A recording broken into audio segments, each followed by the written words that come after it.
'Tis the season. Our once-a-year Game Thinking Masterclass is launching soon, and today I've got a sneak peek of what's in store for you.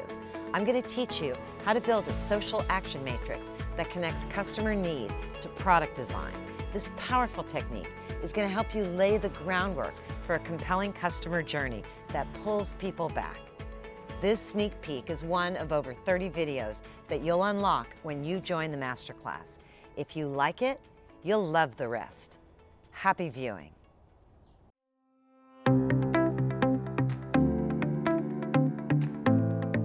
What makes games compelling isn't the mechanics. It's that you're learning, progressing, and getting better at something that you care about.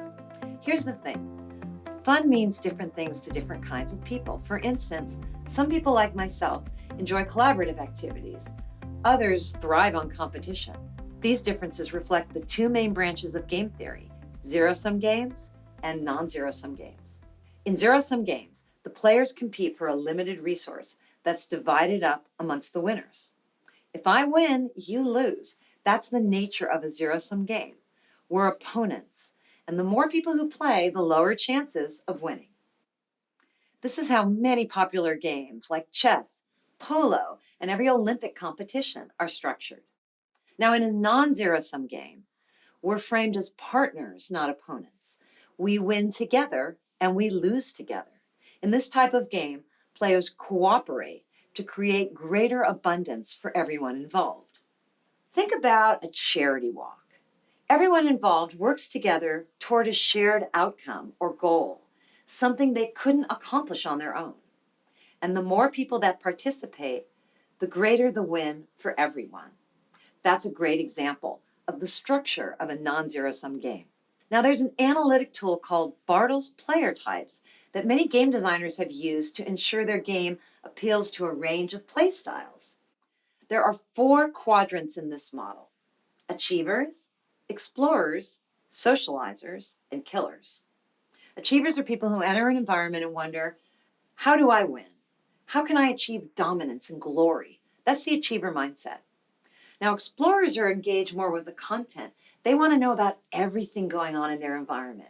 When they enter someplace new, they're thinking, what can I explore here? Where are all the hidden dungeons and secret commands? That's the explorer mindset. Socializers are focused on meeting people and building relationships rather than winning. When entering a new environment, a socializer might wonder, who are the interesting people here? Who's friendly with who? Who's got social clout? For a socializer, winning means being at the center of the social action.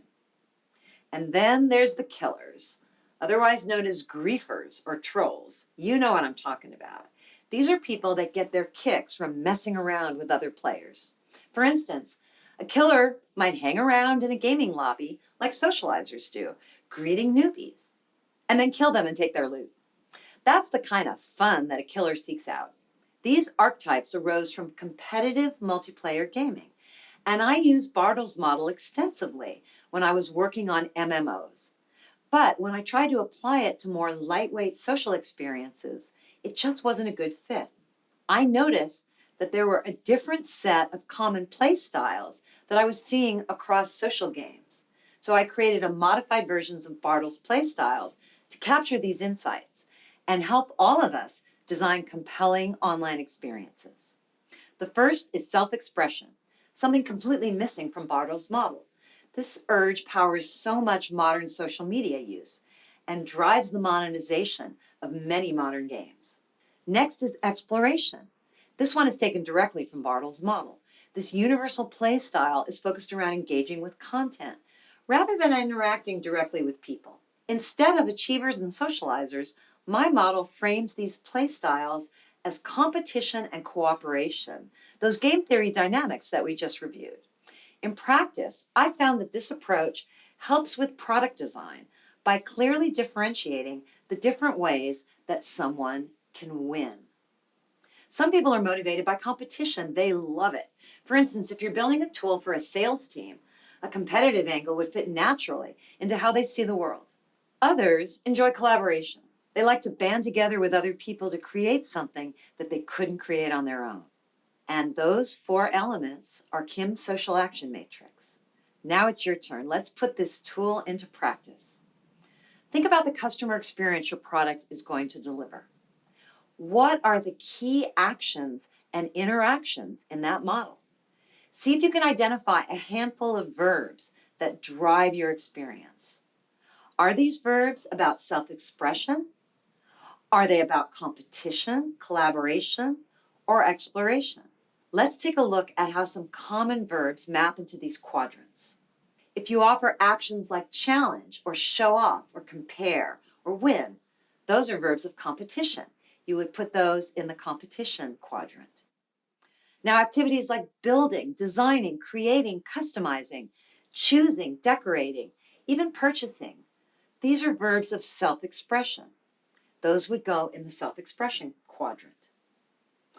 If your verbs revolve around interacting with content, curating, viewing, collecting, rating, these are verbs of exploration. Those would go in the explore quadrant. And if you offer activities where people can give some social juice to others by liking, commenting, helping, gifting, and sharing, that's collaboration.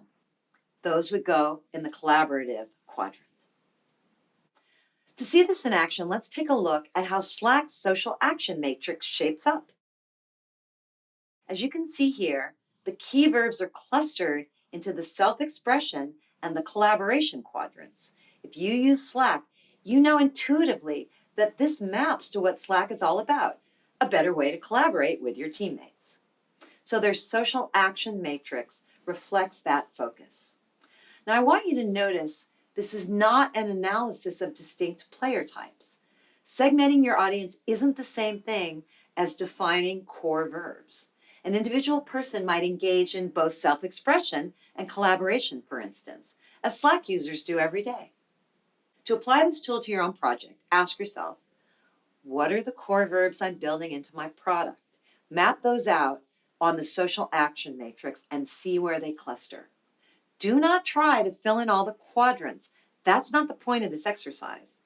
The cluster of your activities should reflect the focus of your offering, just like in the Slack example. Now step back and look at your matrix. Does this match up with what your customers want and need? Does this collection of verbs express your product intent? Use this exercise to strip down your thinking to the basics and make sure that the activities and actions in your offering match up to what your customers are looking for. Whenever you're planning an MVP or a prototype, you can use this tool as a way to focus your efforts and stay on track.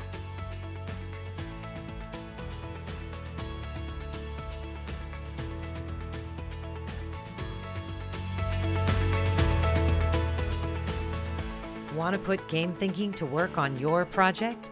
Join our 2019 Masterclass this May and make 8 months of progress in 8 weeks with high-quality training, time-saving templates, and live group coaching in your time zone. Don't miss out. Go to gamethinking.io